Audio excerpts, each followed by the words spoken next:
Picture a perfect New England summer evening. The sun is setting over the marina harbor, the seagulls are calling, and a massive, steaming 2-pound Maine lobster is dropped right in front of you on a wooden table. It truly feels like the ultimate American dream, does it not? Serving fresh seafood right by the crashing ocean. You look at the menu. That single lobster dinner costs $85. You do some quick mental math. If they sell 200 of these tonight, they are printing cash faster than a Federal Reserve mint. It seems like a bulletproof business model. Buy fish, cook the fish, and sell it for a massive premium. But here is the brutal reality check. Behind that picturesque coastal facade is a ruthless, unforgiving financial meat grind. Statistically speaking, nearly 60% of independent restaurants will completely fail within their first 3 years of business.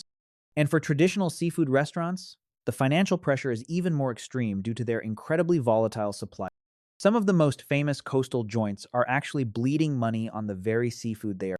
So, if an $80 lobster plate is not making them rich, you have to ask yourself a serious question. Where exactly is the river of cash flowing? And who is actually making the real money? Let us tear down the unit economics of that $85 lobster plate. This is where conventional wisdom. You might initially think the biggest expense is the ocean view rent, or perhaps the master chef in the back. Not even close. The true financial vampire in this business is the raw, unyielding cost of the ocean. When a restaurant buys a 2-pound live lobster from a dock in Maine, they are paying a steep premium. That lobster might cost them roughly $28 wholesale. That is already a third of your selling price gone. But wait, it gets much worse. You are not just paying for the meat. You are paying for the shell. You are paying for the ocean water inside it. And you are paying to keep that delicate creature perfectly alive. To keep 1,000 pounds of live inventory breathing, you need a specialized commercial saltwater tank system running constantly. This is not a pet store aquarium. This is industrial-grade marine engineering that costs tens of thousands of dollars. These systems consume electricity like a small factory, chilling hundreds of gallons of water to precisely 42 degrees Fahrenheit. And that is just your day zero capital expenditure. We have not even turned on the kitchen stove. Then you have the hidden shrinkage. Lobsters fight, they get sick, every dead one is pure negative profit. Suddenly, your food cost on that single plate jumps from 30% to an entirely unsustainable 45%. Let us factor in the coastal real estate. To sell ocean views, you must pay ocean view commercial rent. In places like Cape Cod or the Florida Keys, premium waterfront property can easily cost $20,000. Add in the specialized labor. Prepping seafood requires serious knife skills. You cannot hire minimum wage workers. A skilled fishmonger or prep chef demands premium pay. They have to fillet a halibut perfectly to minimize expense. When you add rent, labor, utilities, and insurance, the actual profit on that $85 lobster is perhaps $4. Think about it. $4 of profit for moving mountains of ocean freight. But this is just the beginning.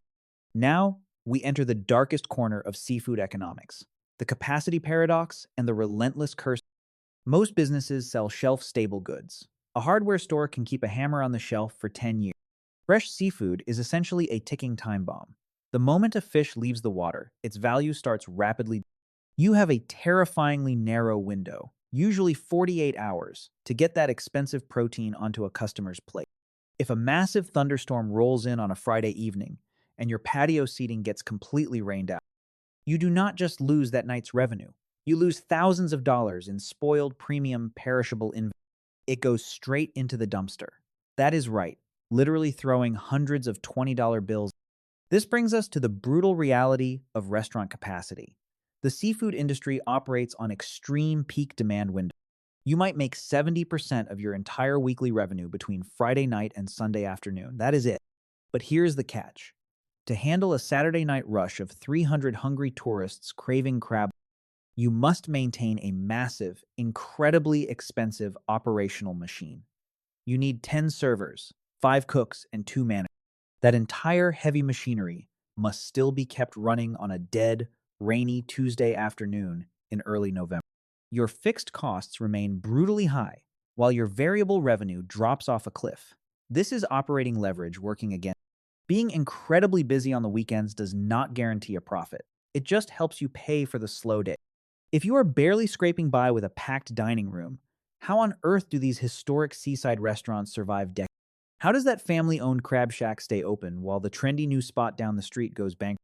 This is where the conventional wisdom shatters. The real money is absolutely not in the giant lobsters or the fresh. Those expensive signature dishes, they are often just glamorous loss leaders designed to get you in the door. The true profit centers are completely hidden in plain sight, sitting right next to your expensive dinner. Welcome to the absolute magic of the restaurant beverage program. That $15 signature Ocean Breeze cocktail on the menu, it cost the restaurant roughly $2.50 to pour. That is an 80% profit. While they are bleeding money on the fresh imported halibut, they are quietly making an absolute fortune on the alcohol. Then there are the heavy carbohydrates and side dishes. A generous plate of truffle fries might set you back $12. Potatoes and standard frying oil are dirt cheap commodities. The gross margin on those delicious fries can easily exceed 90%. The expensive king crab legs act as a clever psychological anchor, since you are already splurging on a $50 plate. You do not even think twice about ordering a second round of $8 locally brewed draft beer.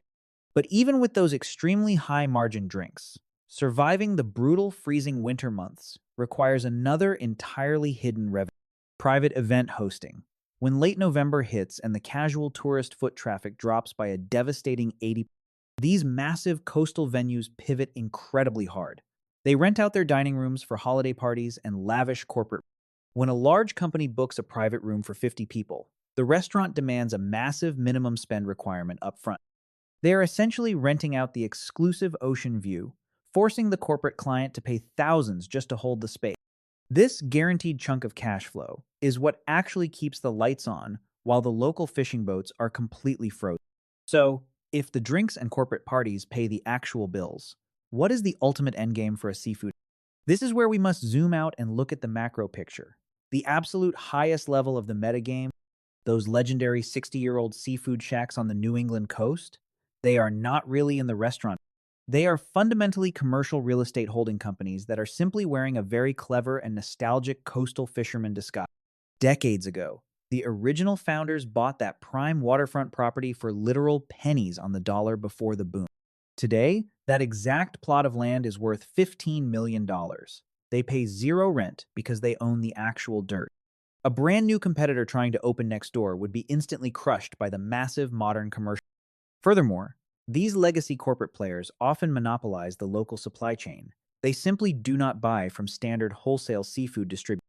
They buy directly from the local fishing fleets at the docks, completely cutting out the expensive middleman markup and logistics.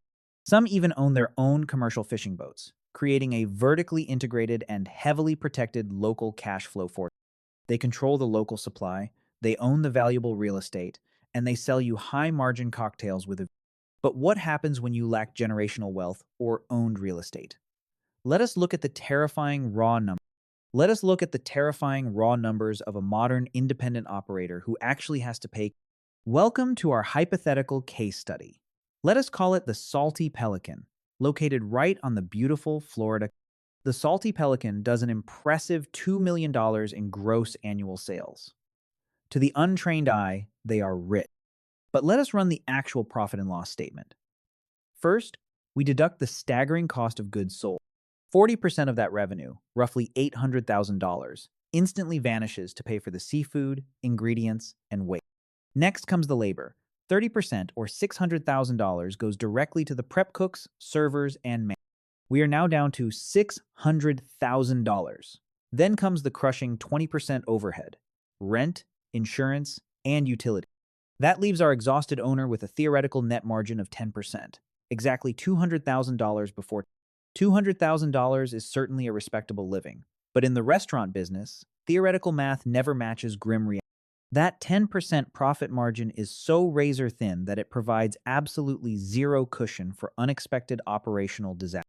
Imagine it is a scorching July weekend, the absolute busiest and most profitable 3 days of the entire summer. On Friday afternoon, the primary compressor on the walk-in freezer suddenly burns out, a truly catastrophic and expensive mechanical failure. Before the repair technician even arrives on site, $15,000 worth of premium seafood inventory completely spoils and rots. Just like that, Nearly 10% of the entire annual profit is instantly wiped out in a single tragic afternoon. A month later, an unexpected tropical storm system stalls over the coast, completely shutting down the outdoor patio for days. You still have to pay the massive staff you scheduled, but zero revenue comes in. Another $30,000 lost. Suddenly, that theoretical $200,000 profit shrinks down to a terrifying $40,000 for the entire year.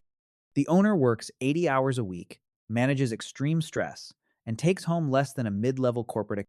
This is the ultimate heartbreaking trap of the traditional seafood business. You are constantly fighting a brutal war on three fronts. You are battling the relentless clock of perishable inventory, the unpredictable wrath of local weather, and vicious daily operating costs. The only people who consistently win are the commercial landlords, the industrial equipment repair companies, and the wholesale liquor distributors. Would you still want to open a restaurant knowing these numbers? And this brings us back to the very beginning. Picture that perfect New England summer evening once again. The bright sun setting over the calm and beautiful Marina Harbor, the local seagulls calling in the distance, and that beautiful, steaming 2-pound lobster placed right on your wood. It looks incredibly romantic from the outside, does it not? But now you know the dark financial truth behind it. It is not just a plate of delicious food. It is a highly leveraged financial instrument, precariously balanced on a crumbling foundation of unpredictable weather and highly perishable inventory. The next time you sit down at a crowded waterfront patio and gladly pay $85 for that meal, pay close attention to the frantic, exhausted energy of the staff running wildly behind the scenes. Notice how heavily your smiling server pushes the $15 signature cocktails and the cheap fried appetizers. Look past the romantic wooden docks and realize you are actually sitting inside a ruthless, high-stakes casino. A brutal casino where the house does not always win, and where time itself is the ultimate enemy. So, I have to ask you, after seeing the brutal unit economics and the terrifying profit, would you still want to risk your life savings to open your dream coastal restaurant? The beautiful ocean gives generously, but the restaurant industry absolutely takes everything. Enjoy your incredibly expensive lobster dinner. Someone else is definitely paying the ultimate price. And that, my friends, is the cold, hard economics of owning a traditional seafood